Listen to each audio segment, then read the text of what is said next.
Hello! Ay, shush naman yan! Hi!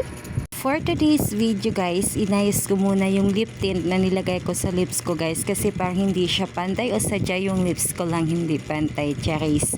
So walay paglangan-langan guys, mingabot nagahong gibuk nga sakyanan guys. Nya dayon guys, misakay na me.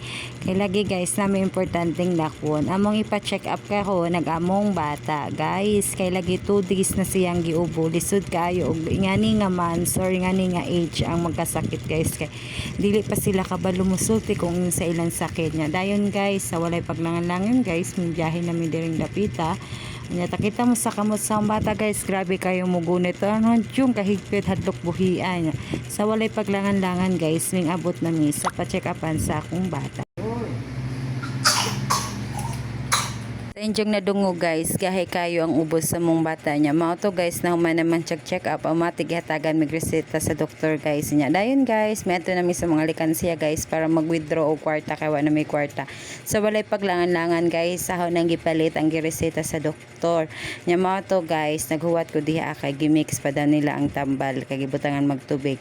Bitagos guys, no arang kapait og nay magkasakit sa atong pamilya labi na gatong anak. Yun lang, bye bye, God bless.